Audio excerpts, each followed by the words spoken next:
Calling all parents and teachers, it's time to rep KidNuz and check out some partner brands and products we think you're going to love. Since it's an election year, how about a kid's book on voting? Or colorful ideas for a spring refresh of that messy homework desk? Plus, there's always fun KidNuz swag. Moms, dads, guardians, and teachers, go to starglowmedia.com/shop to check it all out. If you're listening on a podcast platform, you can also find the store link in the description for today's episode. And don't forget, subscribe to Starglow Plus to skip the ads on all your favorite Starglow podcasts. Happy listening!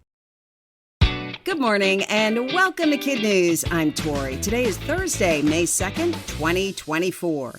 And we begin with a 9-year-old hero. Branson Baker was in a pickup with his parents when one of the recent Oklahoma tornadoes picked up their truck and tossed it like a matchbook. Both his mom and dad were critically injured and trapped. According to CBS News, Branson managed to get out and run over a mile in the dark through downed power lines and debris to get help. His uncle told the network that the only way he found his way back was with lightning strikes that lit the road. He ran as fast as he could, as hard as he could. Thanks to Branson, his parents are expected to make a full recovery, but because they won't be able to work for quite some time, Branson's baseball team held a fundraiser and game Monday night, with the whole team wearing stickers in support of the family. Branson hit a homer. As the GoFundMe page reads, Branson is small, but so mighty. He is a hero.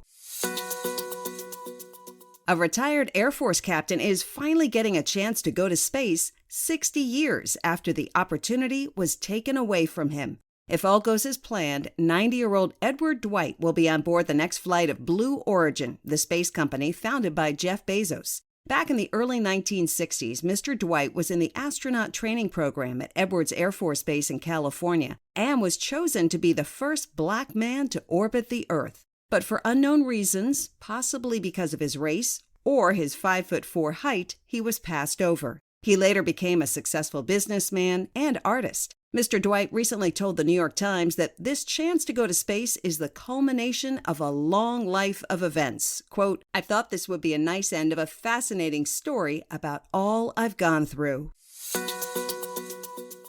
Beekeepers and baseball don't usually mix, but they certainly did Tuesday night in Arizona. The national anthem had already been played, and the Dodgers and Diamondbacks were about to take the field when a colony of bees set up shop on the netting above home plate. It wasn't safe for the umps, the players, or the fans, and if not for a man named Matt Hilton, the game would have ended before it began. According to USA Today, Mr. Hilton was at his son's T-ball game when he got the 911 call from the MLB, raced to the park, suited up, and to thunderous applause and Bonnie Tyler's song, "Holding Out for a Hero," ascended a scissor lift to spray the bees and vacuum them into sealed containers. As a thank you, the Diamondbacks asked him to throw out the first pitch. "It was a little nerve-wracking, I'm not going to lie," he told reporters. "A lot of pressure to get this game going, but I was happy to come and take care of it."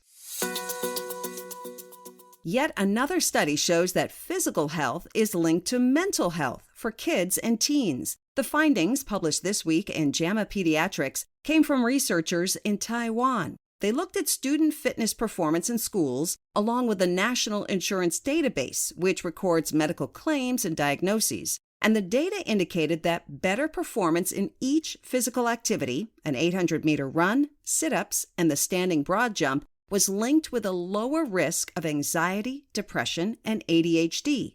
Physical and mental health were already assumed to be connected, but previous research had relied on kids filling out questionnaires, while this study used objective standards. The authors concluded that further research is needed into exactly which activities offer the most benefit. A baby orca is free at last after being trapped for 4 weeks in a lagoon on Vancouver Island in British Columbia. The mammal, known as Brave Little Hunter, found her way out by swimming over a sandbar at high tide last Friday. The nearby community, which had been trying to help the young orca, celebrated the news, though her troubles aren't over yet. A leader with the group, Oceanwise, tells CBC News that they're asking people to take photos of any orcas in the area so they can try to match them to an existing database and help Brave Little Hunter get reunited with her family.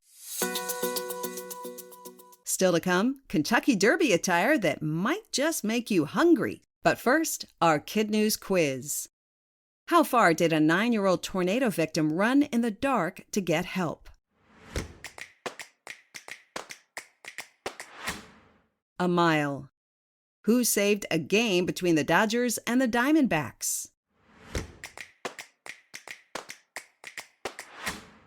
A beekeeper. How old is the retired Air Force captain who may finally get a chance to go to outer space? 90 years old. What's the name of the baby orca who freed herself from a lagoon? Brave Little Hunter.